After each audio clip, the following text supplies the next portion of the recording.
안녕하세요. 순천향대 대학교 동아리 바이오인사이트입니다. 오늘은 원심분리기에 대해 알아보도록 하겠습니다.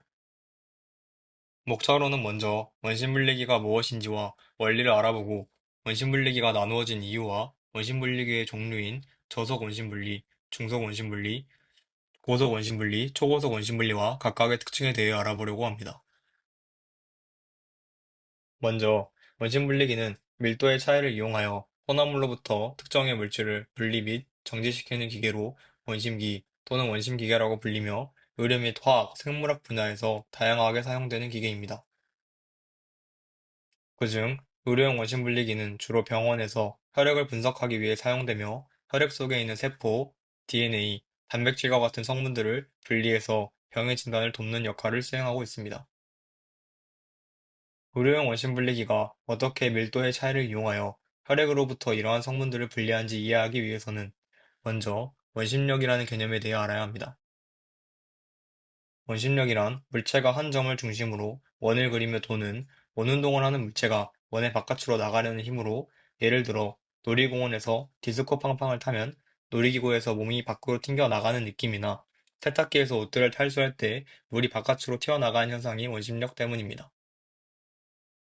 밀도가 다른 입자들은 원심력이 가해지면 밀도가 큰 입자가 가해지는 원심력이 커져 빠르게 가라앉고, 반대로 밀도가 작은 입자들은 가해지는 원심력이 작아져 느리게 가라앉습니다.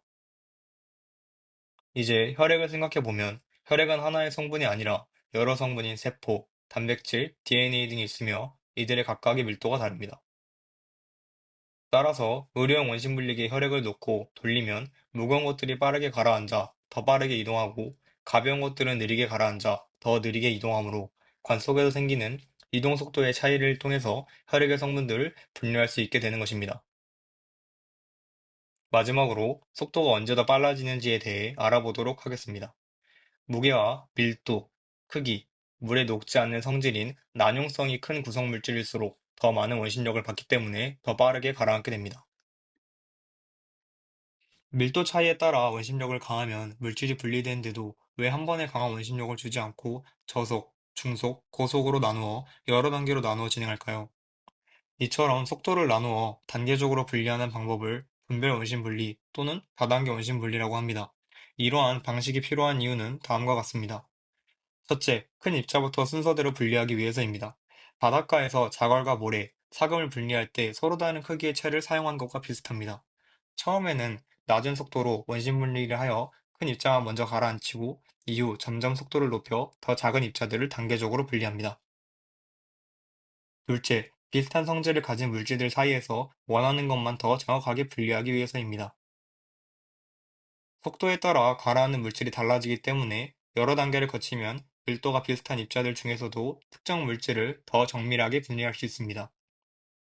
셋째, 민감한 생체 물질의 손상을 방지하기 위해서입니다. 크기가 매우 작은 생체 입자는 너무 강한 원심력을 받으면 구조가 변형되거나 기능을 잃을 수 있습니다. 따라서 낮은 속도부터 단계적으로 진행하는 것이 물질의 안전성을 유지하는 데 중요합니다. 여기 사진을 보시면 가해지는 힘과 시간이 물질의 분리에 영향을 미치는 요소라는 것을 잘 보여주고 있습니다. 따라서 다단계 원심 분리는 단순히 분리하기 위한 것이 아니라 정확도와 순도를 높이고 시료의 손상을 최소화하기 위한 방법으로 볼 수 있습니다. 원심 분리기의 종류를 설명하기에 앞서 먼저 모든 정제 과정의 출발점이 되는 조 추출물에 대해 이해할 필요가 있습니다.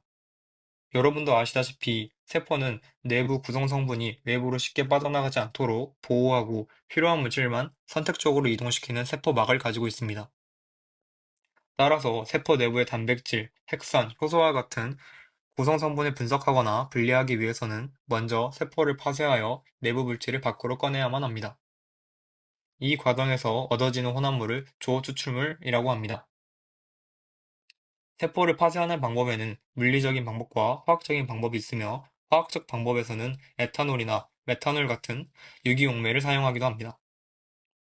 다만 모든 경우에 반드시 에탄올이나 메탄올을 사용하는 것이 아니며 연구 목적에 따라 초음파 파쇄, 균질화 또는 효소 처리 등의 방법을 사용하고 있습니다. 이제 원심 분리기의 종류를 설명해 보겠습니다. 먼저 저속 원심 분리기입니다. 참고로 원심 분리기의 속도 구분은 기준에 따라 다소 차이가 있으며 여기서는 일반적인 분류 기준을 따랐습니다. 조석 원심 분리기는 일반적으로 1000rpm 미만의 낮은 속도로 작동하며 밀도가 큰 입자들을 가라앉히기 위하여 사용합니다. 이때 rpm은 분당 회전수를 의미합니다. 따라서 혈액에서 혈장과 혈정을 분리하거나 적혈구와 백혈구 같은 세포 성분을 나누는 등 비교적 일반적인 분리에서 널리 사용되고 있습니다. 또한 몇 가지 특수한 경우에도 사용합니다. 첫째, 엑소점의 분리입니다. 엑소점은 세포 간 통신이나 약물 전달에 관여하는 단백질로 일반적으로 초고속 원심 분리를 통해 분리합니다. 그러나 강한 원심력은 입자의 손상을 유발할 수도 있기 때문에 이를 줄이기 위해서 저속 원심 분리를 보조적으로 사용하기도 합니다. 둘째, 미세소포 분리입니다. 미세소포는 크기와 구성 성분이 매우 다양하여 분리가 까다로운데 이때 분배 원심 분리 방법이 사용됩니다. 특히 저속 원심 분리 단계를 포함하면 미세소포의 손실을 줄이는 데 도움이 됩니다. 마지막으로 저속 원심 분리기는 회전 속도가 느린 만큼 치료에 가해지는 부담이 적고 대량의 샘플을 비교적 안정적으로 처리할 수 있다는 장점을 가지고 있습니다. 두 번째 순서인 중속 원심 분리기입니다. 중성 원심 분리기는 저속과 고속의 중간 단계로 일반적으로 약 10,000에서 25,000rpm 범위에서 작동합니다. 이 속도에서는 저속 원심 분리로는 분리하기 어려운 비교적 작은 세포 구성 요소들을 분리할 수 있습니다.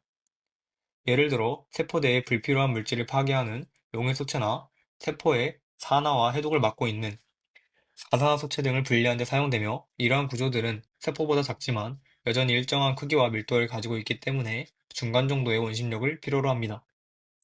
또한 특징으로는 세포소기관의 분리같이 의료 분야에서도 사용되지만 산업 공정 과정 중 불순물 제거를 위해 처리하는 등 산업 및 공정 분야에서도 널리 사용된다는 장점을 가지고 있습니다. 세 번째로 고속 원심 분리기입니다. 고속 원심 분리기는 일반적으로 약 25,000rpm 이하의 높은 속도로 작동하며 세포소기관 중에서도 더 작은 구조나 단백질 복합체, 핵산, 지질 등을 분리하는 등 중성 원심 분리와 유사하지만 더 강한 원심력을 통하여 더 미세한 입자까지 효율적으로 분리하는 데 사용됩니다.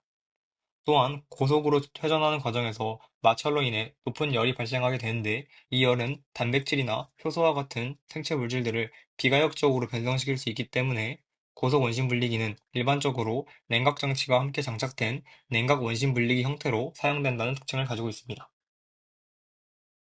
마지막으로 초고속 원심 분리기는 일반적으로 약 8만 rpm 이상, 경우에 따라서 10만 rpm을 넘는 매우 높은 속도로 작동합니다. 이 장비는 고속 원심 분리기로도 분리하기 어려운 아주 미세한 입자들을 분리하는 데 사용됩니다. 예를 들어 리보솜과 같은 세포 내의 초미세 구조, 바이러스, 엑소점, 그리고 다양한 거대 분자들을 분리할 때 사용합니다. 특징을 살펴보면 매우 강한 원심력으로 인해 민감한 생체 시료가 손상될 수 있다는 점이 있으며 이러한 높은 속도를 안정적으로 유지하기 위해서 장비 내부는 공기 저항을 줄이기 위한 진공 상태를 유지하고 동시에 열 방해 실행을 억제하기 위한 냉각 시스템도 함께 갖추고 있습니다. 저희는 지금까지 원심 분리기가 무엇인지 그리고 종류가 나누어지는 이유와 각 종류의 특징에 대해 알아보았습니다. 이를 정리해보면 원심 분리기는 밀도가 다른 성분들을 원심력의 차이를 이용하여 분리해내는 장치입니다. 그런데 이러한 분리를 수행하기 위해서는 먼저 세포 내부의 성분들이 세포 내부를 보호하는 세포막 밖으로 나와 있어야 한다고 말씀드렸습니다. 따라서 세포 내부의 성분을 관찰하려면 세포를 파쇄하여 얻는 혼합물인 조추출물을 만들어내는 과정을 필수로 하게 됩니다. 조추출물은 세포 소기관, 단백질, 핵선 등 다양한 성분이 섞여 있는 상태이며 원심 분리기는 이러한 성분들을 크기와 밀도 차이에 따라 단계적으로 분리하는 데 사용됩니다. 또한 속도에 따라 단계적으로 분리하는 방식을 다단계 분리 또는 분배 원심 분리라고 방식이라고 하며 이는 분리의 정확도와 순도를 높이고 시료의 손상을 최소화하기 위한 방법입니다. 마지막으로 가해지는 속도에 따라 분리되는 물질에 의해 종류를 배워보았습니다. 사진에서 보시는 것처럼 저속에서는 혈액에서 혈장, 혈청, 세포와 같은 비교적 크고 일반적인 성분이 분리되며 중속에서는 미토콘드리아, 라이소솜, 가산화소체와 같은 세포 소기관들이 분리되고 고속에서는 단백질 복합체, 핵산, 지질 등이 분리되게 됩니다. 초고속에서는 바이러스, 엑소점, 다양한 거대 분자들까지 분리할 수 있습니다. 또한 고속 원심 분리기에서는 마찰열로 인한 시료의 손상을 방지하기 위해서 냉각 장치가 필요로 하며 초고속 원심 분리기에서는 더 높은 속도를 안정적으로 유지하기 위해서 마찰을 줄이는 진공 장치가 사용된다는 것을 알게 되었습니다. 긴 시간 들어주신 거에 감사드리며 영상 마무리하도록 하겠습니다. 감사합니다.